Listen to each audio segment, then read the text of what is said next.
बिस्मिल्लाहिर्रहमानिर्रहीम। बिस्मिल्लाहिर्रहमानिर्रहीम। अस्सलाम वालेकुम वरहमतुल्लाह। उम्मीद है आप सब लोग ठीक होंगे। आज हम जहानिया, विहाड़ी और मखदूम रशीद के तबलीगी विज़िट पे निकले हुए हैं और यहाँ हम मुख्तलिफ़ जगह पे तबलीगी मजालिस से खिताब करेंगे और मोमिनीन से मुलाकातें करेंगे। तो कुरान मजीद के अंदर मुतअद्दिद मकामात पे एक आयत का तकरार है जिसमें अल्लाह रब्बुल इज़्ज़त इरशाद फरमा रहा है, सीरू फिल अर्ज़, कि ज़मीन में सफ़र करें। और सफ़र करना जो है इंसान के लिए फ़ायदेमंद है, इंसान सीखता है सफ़र से। और अल्हम्दुलिल्लाह अल्लाह ने हमें हमारे हिस्से में जो सफ़र रखा है वो ज़्यादा दीन की खिदमत के हवाले से, अल्लाह के काम के हवाले से है, अहले बैत अलैहिमुस्सलातु वस्सलाम की तालीमात को आम करने के हवाले से है।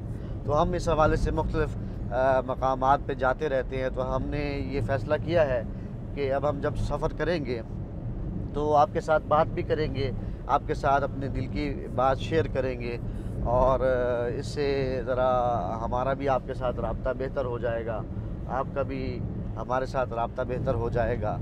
कुरान मजीद भी ये कहता है कि जब आप सफ़र करें तो सफ़र से आप सीखें। और हदीस मुबारका में भी ये चीज़ आती है कि इंसान जब सफ़र से वापस आए तो वो कुछ सीख के आए, क्योंकि सफ़र इंसान की तरबियत करता है।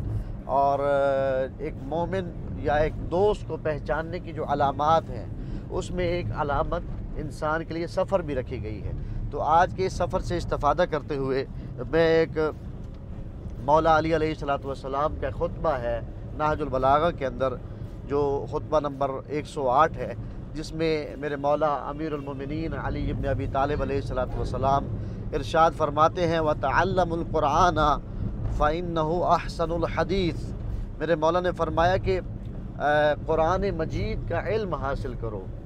क्यों? इसलिए कि कुरान मजीद का इल्म बेहतरीन इल्म है। व तफ़क्कहु फ़ीहि फ़इन्नहु रबीउल क़ुलूब, कि कुरान मजीद के अंदर गौर व फ़िक्र करो। कुरान मजीद जो है वो दिलों के लिए बहार का बायस है, दिलों के अंदर बहार पैदा करता है। जैसे बहार का मौसम इंसान की इस माँ धरती ज़मीन के लिए बायस बरकत है, बायस रहमत है, इसी तरह से कुरान दिलों के लिए बायस रहमत और बायस बरकत है। वस्तशफ़ू बिनूरिही फ़इन्नहु शिफ़ाउस सुदूर।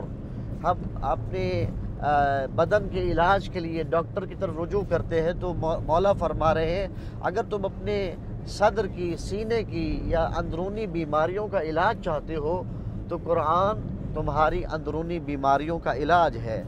व अहसिनु तिलावतहु फ़इन्नहु अनफ़उल क़सस। माएँ अपने बच्चों को किस्से सुनाती हैं। आज से कुछ ज़माना पहले जब सोशल मीडिया इतना ज़्यादा आम नहीं था तो बड़े बूढ़े जो होते थे वो अपने बच्चों को, पोते पोतियों को, नवासे नवासियों को मुख्तलिफ़ कहानियाँ, किस्से सुनाते थे। तो कुरान कह रहा है कि कुरान जहाँ तदब्बर की बात कर रहा है वहाँ मौला अली अलैहिस्सलातु वस्सलाम फरमा रहे हैं कि ये अहसनुल क़सस है। इसके अंदर बेहतरीन ऐसे किस्से और ऐसे वाक़यात हैं जो हमारी नजात का ज़रिया है। तो इंशाअल्लाह हम जब भी सफ़र करेंगे आपके साथ बात भी करेंगे और कोई ना कोई ऐसी बात कि जो कुरान से रिलेटेड होगी, अहले बैत से रिलेटेड होगी, कुरान या 14 का फरमान आपके साथ शेयर करेंगे और ये इंशाअल्लाह आपके साथ राब्ते का सिलसिला जारी व सारी रहेगा। वस्सलाम।